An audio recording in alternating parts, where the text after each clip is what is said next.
Hello, everyone. My name is John. I'm from IFA, and it's wonderful to invite Joe Cyriac, who's a Trivandrum-based photographer. And he has studied photography from the Pathshala in Dhaka, which is a very prestigious institution for photography in South Asia. And for the project of 25 by 25, Joe has done a virtual tour of India through Google Street View. So I welcome Joe to share his project now. Thanks, John.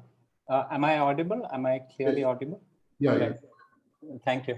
So before I share my project, which is up on a website, I would just like to give a brief context to the work itself.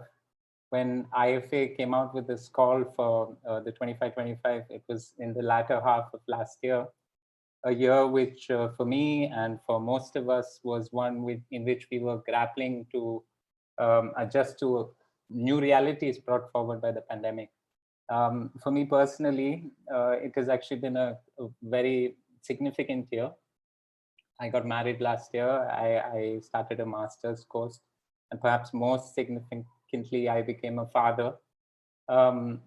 So all these experiences was shared by the outside world because of the lockdown situation, because of being indoors, primarily through the internet, right? And for me, this, especially the birth of my son, his grandmother's in Italy, and for her to be with her grandchild, my son, she had to see him through a screen, a mobile device. And this for me was something that I was reflecting a lot on, about this idea that my son, who is just born, has already existing as an image elsewhere in the world, almost as a glitch. So with these thoughts in my mind, and also my position as a photographer, I couldn't really go out and take pictures. And because the whole world shifted towards a sort of internet-based reality, I thought maybe I could use the cyberspace as the territory in which I navigate and explore as a photographer. So with this, I started going into Google Street View, as John mentioned. Google Street View, for those who don't know, is an application where which shows 360-degree photospheres of places around the world. I will now share my screen so you can see the images that I've collected and has become the work, which I've titled Abyss.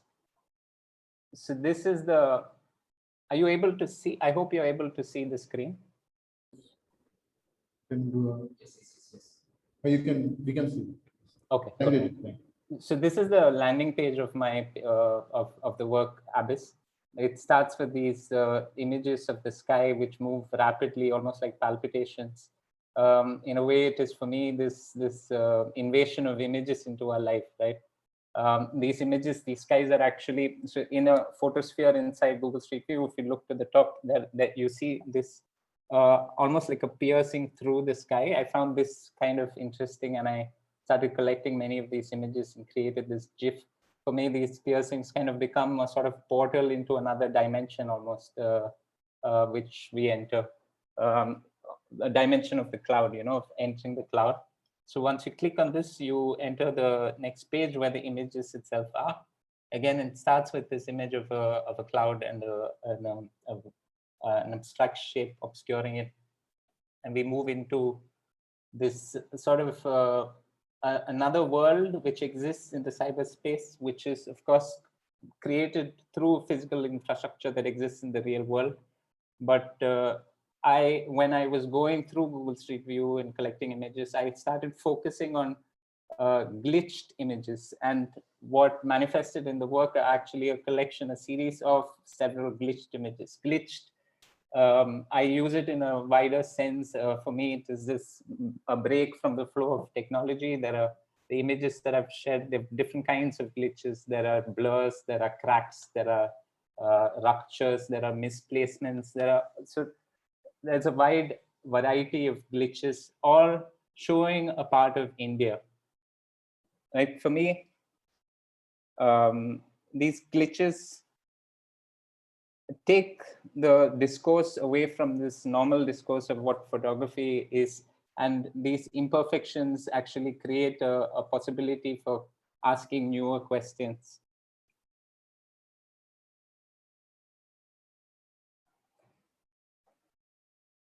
So the glitches themselves happens. So to give a context, Google Street View is an app that was actually restricted in India by the government in 2018. So while Google itself does not go around with its 9-camera apparatus which records the world seamlessly without any glitches, in India, individual contributors, you and I, can actually upload images that we find online. So what happens, you use your mobile device to record an image. And as you move, you have to move the device 360 degrees across your screen, across where you are. And because of misaligned movement, almost like you cannot get a perfect stitching of a 360 degrees. So because of this, many of these errors happen. And yeah. Joe, would you like to please restart your presentation, because we had a glitch here from our sorry. No, it's okay. Glitches are what my project is about. Kind of appropriate. Thank you for being recognized. Restart from the beginning? Restart the sharing, screen sharing. Okay. Share screen, and this share. Are you seeing it now? Yeah. Should I go over from the beginning of the sky and things, or can I start? Yes, please. From the beginning, please. Okay, all right. So even the contextualization, nothing was recorded. I don't know where to start now, actually. You can start from the first photograph onwards. So maybe about the piercing of the sky also. Right. So, okay, I'll just start. So I'm not sure how much of the conversation actually went through, but I did give a introduction to this project, and in case that was missed, we can't do much about it. So my project, this is the landing page of my project, the Abyss. It starts with these a GIF of many different skies, which I collected from Google Street View. The skies, actually, there's a sort of a piercing that appears in the image itself, which I found very interesting. And I thought, for me, it was like almost as a portal to another dimension. Actually, for those who are familiar with the movie Truman Show, like there's a penultimate scene where the protagonist realizes that he's actually living inside a simulated world and there's a fake sky. That was also something that this reminded me of. So when you click on this GIF, you go into another page where the series of images appears. It starts with this image where there is an obscurity in the image itself, and as we go forward, what appears is different kinds of glitches. When I was moving through Google Street View, this is something that caught my eye, the kind of glitches that happen because of how the users use the device in capturing these photospheres. There are glitches of different forms. There are blurred photographs, cracked photographs, disintegrated photographs where objects are misplaced. And I found this to be a nice premise to talk about actually the faults or the errors of technology, right? And I use this kind of brokenness as an machine, a system that shows its formations, inner workings, and flaws. So these flaws are interesting for me. And actually navigating through Google Street View, I start collecting this sort of debris that I find all around, and I kind of disrupt them in this series into something, and kind of try to show that what is normally rejected as errors can be welcomed into new forms of usability. So these images all are taken in India from 2016 onwards, which is when Google Street View was active in India. They also, for me, shows a sort of a contemporary digital India, where actually Times of India did a survey which showed that about 50% of the voting population of India now owns a mobile device and access to the internet, which means a large portion is also left out from this space. But like people, contemporary Indians actually use this device to record their daily lives and their surroundings. And this is what kind of manifests in a way, you know, like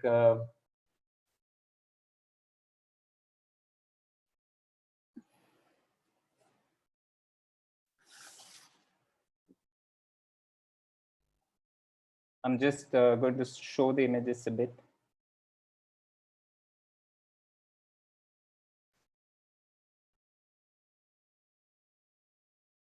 So for me, it is kind of important through this experience, through this research, to maintain a kind of conservative approach to the cyberspace. I feel the moment we actually fully embrace and feel fully home inside this new technologies, we will kind of leave behind a perception of what we are losing because of it, and also what we are gaining.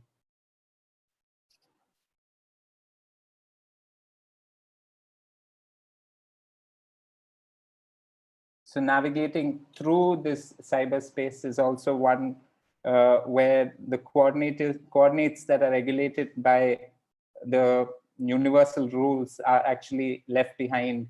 So the individual, the user.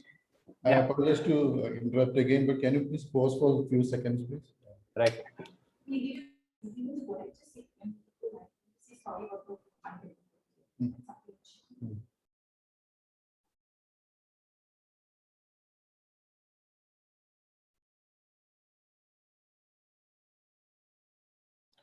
This is exactly what my project is about.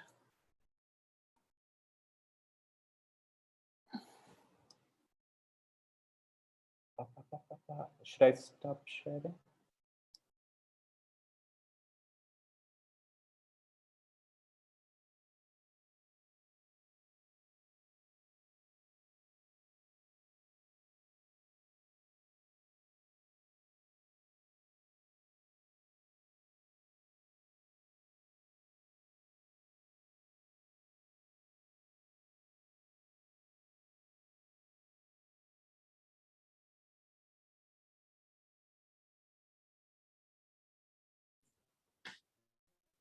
We apologize sincerely for the glitches that we have been facing, and it's quite ironic that Joe's project is also about glitches, and we are exploring that. I mean, it's quite epiphanic that glitch is coming as a demiurgic form, maybe. So, apologize to you, Joe. Please continue. Thanks, John. I'm not sure exactly where to start from and where to finish. Maybe you can conclude now. Maybe yeah, I'll just give a quick conclusion to the project. I was just saying, I don't know those who could hear or not, that actually navigating through this cyberspace is one where we don't have our coordinates in place, right? And it's easy to really get lost within the system. So my project ends with this sort of an image. And then for those who are watching, we could also see that there is an additional thing which I've included, which is this tiny symbol on the left. When you go inside, I've created this sort of a binary code which translates to Abyss. And each of these digits are hyperlinked to something that I found in my research. For those who could not hear this conversation and are actually curious to know more, and if you have the time to explore, there is like a lot of information that I've added. For instance, I don't know if the screen is opening, like one of the things where a lot of my ideas behind this project came was this document called the Glitch Studies Manifesto, which is somewhere linked in there. And there are many other documents and films and books and everything that I've included, kind of showing this sort of abyss of information that is that we experience on the internet. That's it, John. I think I'll stop my screen share. Thank you, Joe. Thank you. And it's quite ironic, as I said earlier. So let's start our conversation. Wait for a second, please. Wait for a second, Joe. Sincere apologies. Okay.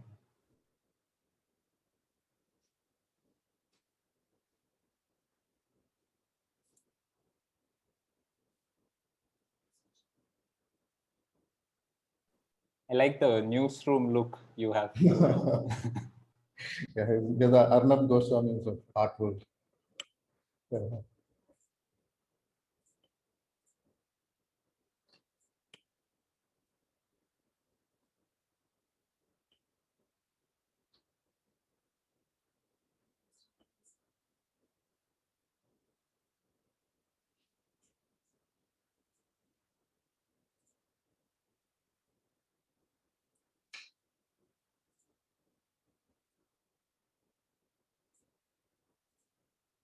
Sincere apologies one more time to Joe and everyone who's watching for the constant glitches that we've been having, but it's quite illustrative, the presentation and the technological landscape that we have now. It's quite tandem with each other in that both are full of glitches. So my question to you, Joe, to start off the conversation is to about glitch itself as when a transition from chemical photography to digital photography, something that happened to photograph as a form is it's transcodable as it is number based, it's a binary code based. So there is always a possibility of the glitch. So would you like to reflect on it from your practice with regard to Google Street View? That's particularly with regard to Google Street View, actually, the idea of photography moving beyond just the idea of the chemical and the digital is something that is seen or perceived as something which is an optical medium, right? But what I realized, especially with Google Street View, what happens is that you have to physically move in your 360-degree to capture the image. So the body is also very much involved. And one of the initial propositions for my grant actually was to take some of these images which I'm finding online and to create tricolor gum dichromate prints with it. So to have a conversation between this sort of a digital and this chemical that you're talking about. The prints actually were kind of the first analog method of creating color photographs, and I was kind of fascinated by that sort of a juxtaposition. But in fact, I actually tried to take these digital material, these digital artifacts, and turn them into prints. And most of my grant money actually went into buying the paraphernalia for making these prints, but the prints failed terribly. Like it was a very difficult process, and I couldn't get what I wanted. So there is also this ease of creating images that the digital has brought forward, which I actually really appreciate. I think the nostalgic yearning for the past and this sort of chemical photography can exist, but at the same time, what digital has done is to really democratize the medium and also problematize the medium as a result, because of um, the amount of images that we are kind of facing with, and how to navigate all these and establish what is to be taken as real and what is not. Yeah, so there is a lot to say about what you just said, but I think I'll just stop. I would like to ask you about the 360-degree that you mentioned, which is quite a biological impossibility, even for binocular vision that human has. And even for traditional photography, we have even a fisheye lens would be only 180 degrees. So a 360-degree as such, which is an omniscient point of view. That's what maybe as data business of Google is trying to enable us in 360-degree of the entire planet from each point of, from each location. So would you like to reflect on that as a photographer who has been working with lens, different kind of lensing? Yeah, as a photographer and moreover as a father now also, I would like to reflect on it and actually think about the implications of what this is going to be in the future, where I think saying that in the future these kind of interactions might be one where the screen does not really come in between us is not a far-fetched imagination, right? Like because of these 360-degree environments, because of these 360-degree image capturing devices, this virtual reality is actually becoming much closer to becoming a mainstream reality, right? Right now it's still used by very few people, I think, but once it goes mainstream, I think my son growing up might be inhabiting a virtual world more than we are, because at least the screen becomes like a separation between this real life and the virtual life. But I'm wondering, I'm a bit scared, but at the same time fascinated and curious about this future where we occupy not our bodies, but a non-corporeal occupation of a virtual world where all our interactions might happen. It's interesting. Google certainly is in the forefront of this and pioneering in it, and Google Street View, like you said, is a sort of pilot towards this possible future. And I'd like to take you back to the initial GIF animation that you shared of a rotating sky with a point piercing the sky. Hello,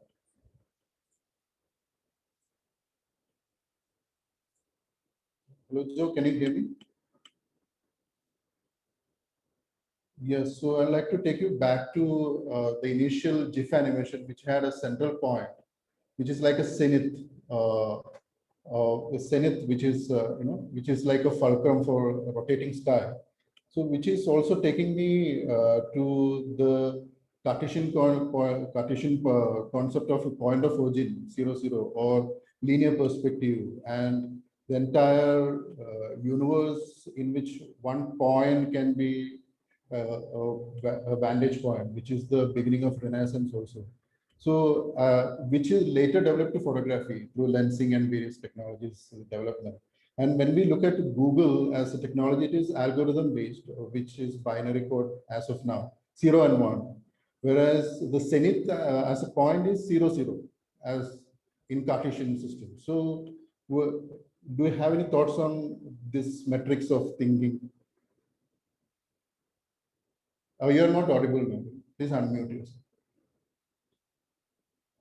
Yeah, John, now you can hear me, I think. Can you hear me now? Yes, yes, yes. Yeah, right. So what you just mentioned, it's actually something that I was not aware of, these Cartesian principles and things like that. And it's something that I'm curious to explore further. I don't know, for me, this glitch, this GIF, this GIF in the beginning, a GIF of glitches, it evokes multiple things, right? Like I've shown it to a few people.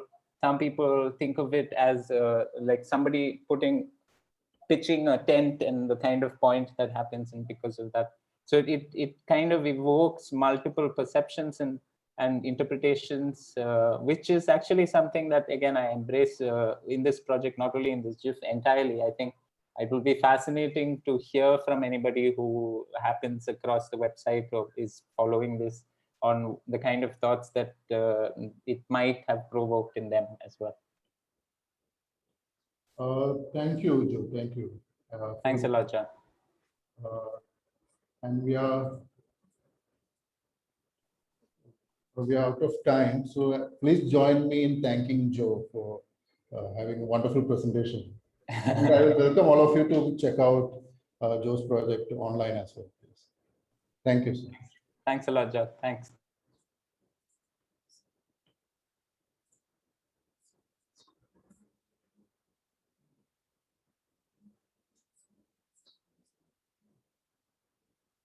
Okay, so I told them to say that we're taking a 10-minute break for the next session.